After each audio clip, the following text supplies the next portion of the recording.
instances, unless you can, of course, afford it.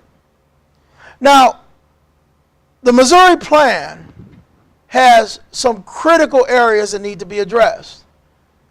And this evening we will address how we reform the courts with great specificity. But let me simply say we don't need to completely abandon the merit-based concept. We need to just improve the system. Adding a ratification process, removing the influence, disproportionate influence of the bar. It is perplexing to me that as we look at the process of selecting judges, we would deem that the Bar Association should literally control half, or at least the members of the bar should control half of the process for appointing our judges, making it nearly impossible for the citizenry to override them.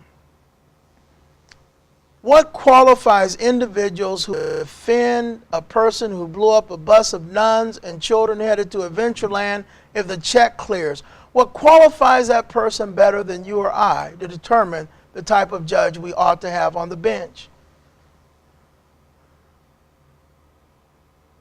And so as we look at the reality of our current judicial system, we can take a step like voting the judges off the bench.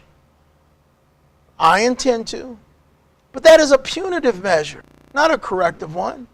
The reality is that the nominating process can place them right back on the bench, and the beat goes on.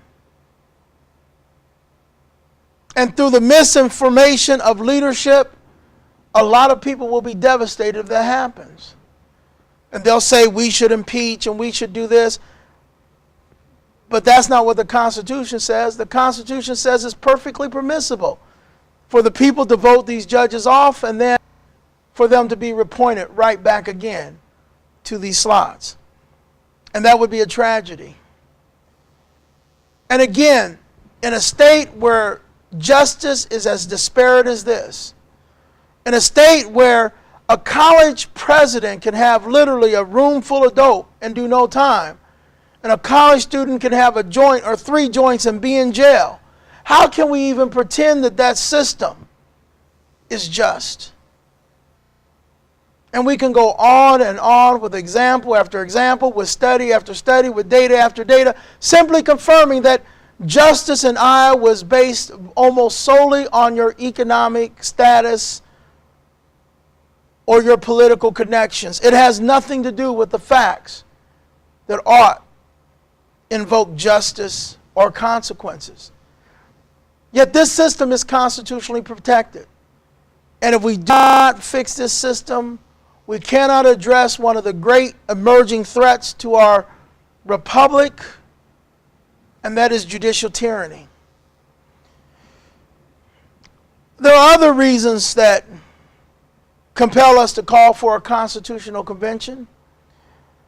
Time does not suffice for us to go into all the detail, nor ought it be necessary when we have such significant reasons on the horizon. We must fix our property tax code. We must fix our education. We must fix our courts. These are pillars upon which our society in Iowa stands. And as they crumble, our state crumbles with us and with them. There is perhaps no more devastating statistic than the one I'm about to cite. It is a certain number. On January 3rd, 1993, Jim Ross Lightfoot, Jim Leach, Jim Nussel, Dave Nagel, Fred Grandy, and Neil Smith were Iowa's representatives in the U.S. House of Representatives. And on January 4th, 2013, just 2 decades later, Iowa will have 4 representatives in the United States House of Representatives. A devastating, incomprehensible loss and stagnation. And the truth is, these conditions cannot be repaired simply through legislative action, not that our legislature has demonstrated under the control of either party that it comprehends its responsibility. The political class in Iowa, as we prepare to close, has demonstrated it has priorities. getting elected, keeping power, attacking the opponent, defending attacks, making sure that contributors and cronies are taken care of, and on the rare occasion, actually acknowledging the existence of real problems facing our state. They have rarely offered solution absent incentive, be it financial contribution or political pressure. There's no challenge or problem we face in the state that is not able to be overcome. We do not have a fiscal crisis, but we do suffer from a devastating and debilitating leadership crisis. And so as we prepare for November 2nd and this unique opportunity, I leave you with these words, written eloquently more than 200 years ago, yet applicable to this moment in Iowa's history.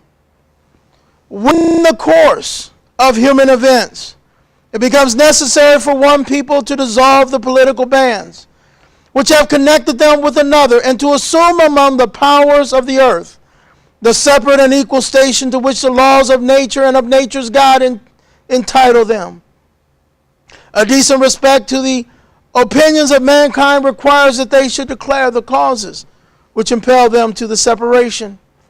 We hold these truths to be self-evident, that all men are created equal, that they are endowed by their Creator with certain inalienable rights, that among these are life, liberty, and the pursuit of happiness. That to secure these rights, governments are instituted among men, deriving their just powers from the consent of the governed. That whenever any form of government becomes destructive of these ends, it is the right of the people to alter or to abolish it, and to institute new government, laying its foundation on such principles and organizing its powers in such form as to them shall most likely to affect their safety and happiness. Prudence indeed will dictate that governments long established should not be changed for light and transient causes, and accordingly, all experience has shown that mankind are more disposed to suffer while evils are sufferable than to right themselves by abolishing forms to which they are accustomed. But when a long train of abuses and usurpations, pursuing invariably the same object, evinces a design to reduce them under absolute despotism, it is their right, it is their duty. It is their right, it is their duty. It is their right, it is their duty to throw off such government and to provide safeguards for their future security. Thank you for joining us, and we will be back tonight at 9:15, laying out specifically how we fix our state government and local government in Iowa.